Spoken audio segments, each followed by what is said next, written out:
semuanya, selamat datang kembali bersama kami di podcast yang kedua, obrolan santai tapi berisi. Hari ini kita bakal bedah tentang konflik kepentingan secara potensial. Nah, biar obrolan kita berbobot, di sini udah ada dua narasumber kita yang super kece. Halo Kakak Andra sama Kakak Roy. Halo. Bagaimana kabar? Halo, alhamdulillah kabar baik. Seru banget ya topik hari ini, kelihatannya teoritis, tapi aslinya ini relate sama dunia kerja hari-hari. Halo juga, iya nih pas banget momennya buat kita kupas tuntas secara simpel, biar teman-teman yang dengerin langsung paham. Oke, tanpa berlama-lama lagi, kita langsung masuk ke pertanyaan pertama. Di materi kan tertulis tentang konflik kepentingan secara potensial. Boleh dijelasin nggak sebenarnya apa sih itu? Oke, kita buat sesimpel mungkin ya.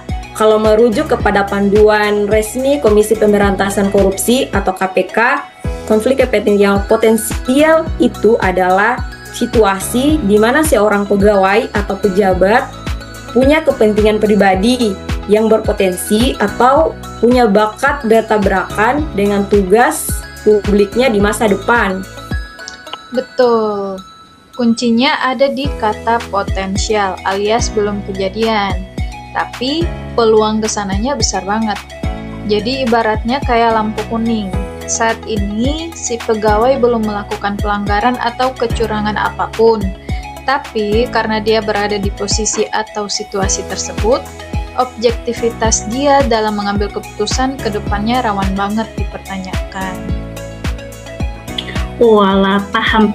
Jadi belum tentu orang yang curang ya, tapi situasi di sekitarnya yang bikin rawan.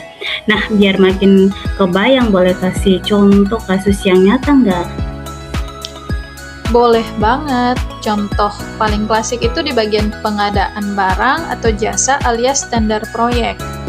Bayangin ada seorang ketua tim pengadaan di sebuah instansi. Pas pendaftaran vendor dibuka, ternyata salah satu perusahaan yang ikut tender itu milik saudara kandungnya. Nah, di posisi itu, si ketua tim belum memanipulasi nilai atau dokumen apapun. Dia masih kerja lurus-lurus saja sesuai aturan. Tapi karena ada hubungan kekerabatan secara otomatis, muncul konflik kepentingan potensial.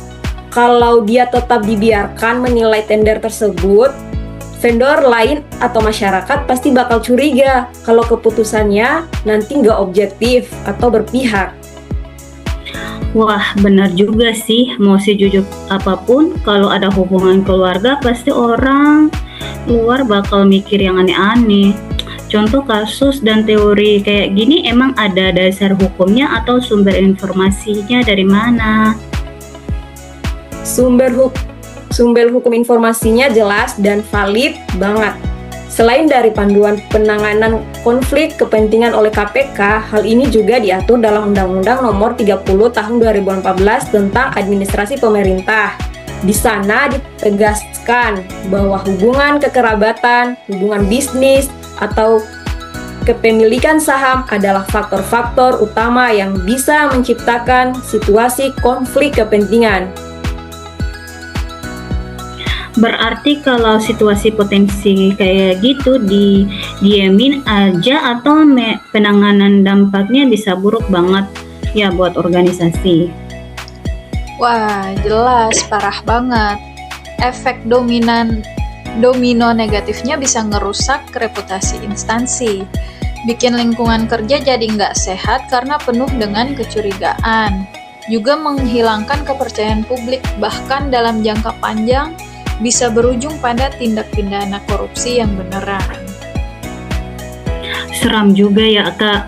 Terus solusinya gimana dong? Gimana cara mengelola situasi tersebut biar nggak ngasih dampak negatif ke organisasi? Tenang, situasinya bisa banget dikelola kok.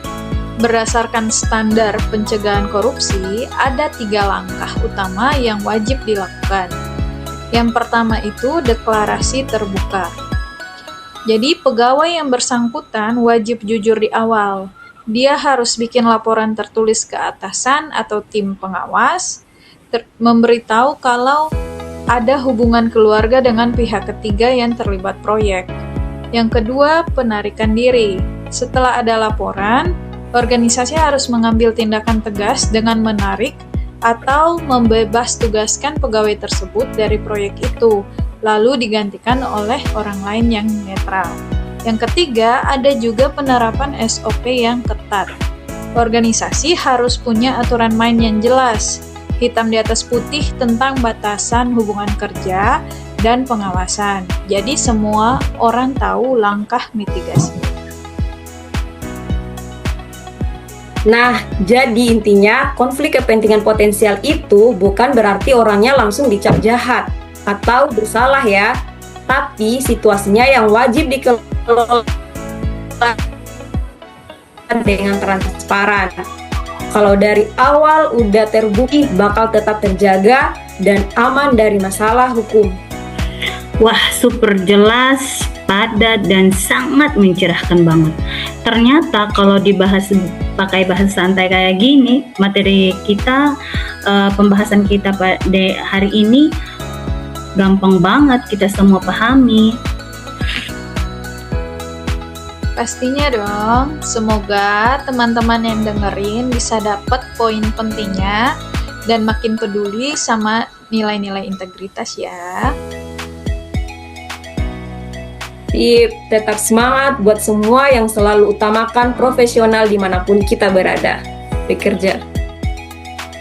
Oke deh, makasih banyak buat kedua narasumber kita yang hebat dan kece. Buat teman-teman semua yang nonton podcast kita hari ini, terima kasih banyak. Sampai jumpa lagi.